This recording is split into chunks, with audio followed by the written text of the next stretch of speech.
go and show you how we use application tape when we laser cut our products. So what we do first of all is just give this box a little sand so it's nice and smooth.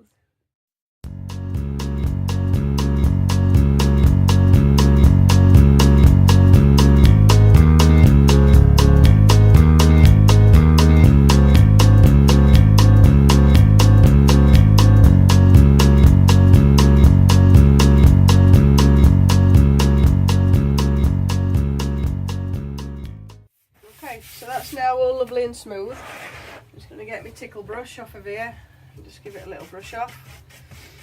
And then I'm going to apply the application tape. There it is. It looks a little bit like massive masking tape. Marlene's making me laugh now. I'm full of cold today. I'm not feeling it really, but here we go, we're doing it. Right, so I'm going to put this tape on top of the box here, lining him up, just smoothing out any bubblages.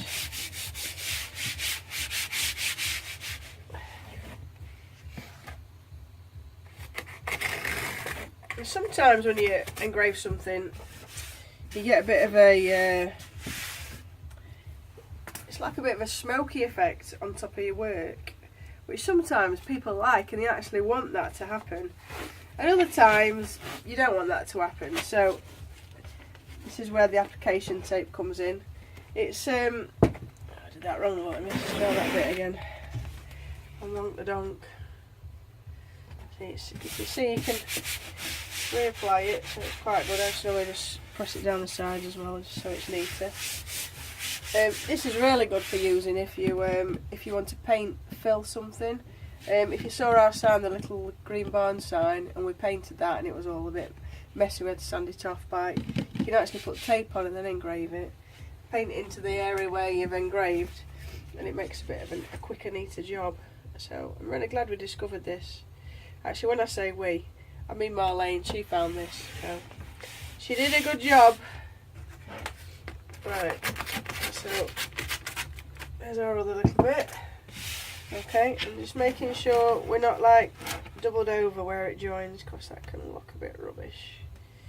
So I'm just going to take my time here and make sure parallel to one another. There we go, that looks alright. But there's a bit. So just take your time. Probably when you ain't got somebody filming you, you can probably do it a lot better. Right, there we go. Right. And I've got a bubble now, look. Crikey, it's all going peak tongue. Right, here we go. Right, so we have one box covered in the application tape. So the next step is to put this bad boy on the laser cutter. I've already sent an outline of the shape of the box onto the machine. So what I'm going to do now is lower the bed of the machine down to the correct height. Then use my focusing tool to make sure the laser head is 41mm from the surface of this work. Now when you put it on the machine, you need to make sure you got the front bit at the front and the back bit at the back, so you don't engrave it back to front, which obviously if you do that you waste a box, which isn't good news. This one's going all the way to Canada. It's fantastic. Right, let's see if that's good enough. Let's have a little look. So I'm just placing it, get my reference lines in.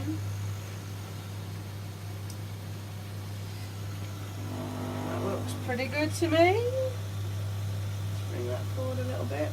That's great. Right, I'm going to use my magic little tool.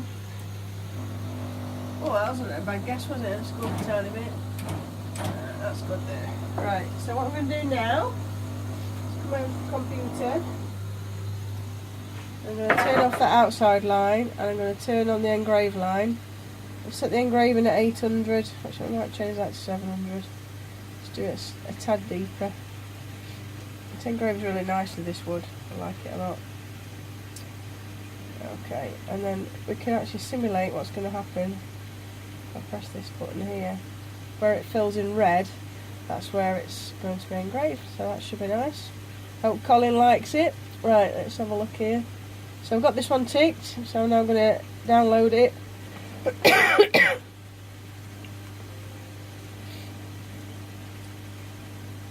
and send it to the machine.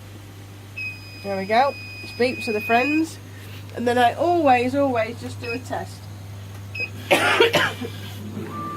have a little look to make sure everything's in the right spot. And then I always just double check the height, just to be sure. Measure twice, cut once. Right, I'm going to turn my fan on.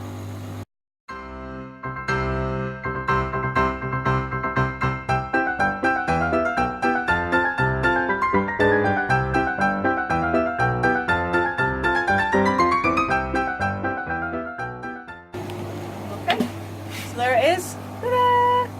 So what I'm going to do now is peel off this application tape. Okay, that's nice. There you go. So see, it comes off really easy.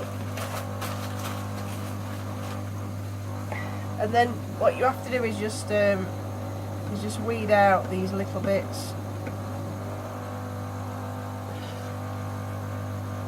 the inside of the letters.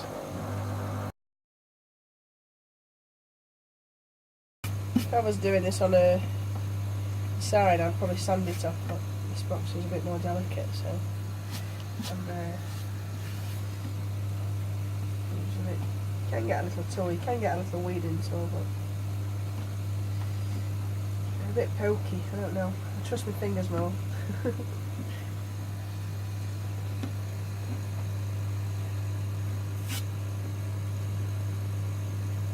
That will take a few minutes just to get all that off, and as you can see, that's nicely engraved, nice and deep box. Okay, so put 2 bottles of wine in, and that'll be going to Canada in a couple of hours. Alright, so this one I'm going to do without application tape, so it's not really the major part, which means I can actually use a lower power and go a bit quicker with the machine. So what I'm going to do is put our logo now on the bottom of here. I'm just going to send it. In this one I'm actually engraving at maximum power and maximum speed. You can see the difference between the two. There we go. Just put that along a little bit. Looks okay. And just test it. Last time. Yep, that's pretty good. Right, and away we go. There we go. So there's our box. So you can see that's come out really nice. And every one of our boxes, we love to make things to order, so they're not just stored on the shelf. So this actually wasn't a design we had in our repertoire, and this is what the lady wanted, so we made it up for her. So if you've got something you might like on a box, just let us know. Thank you very much. Thanks for watching.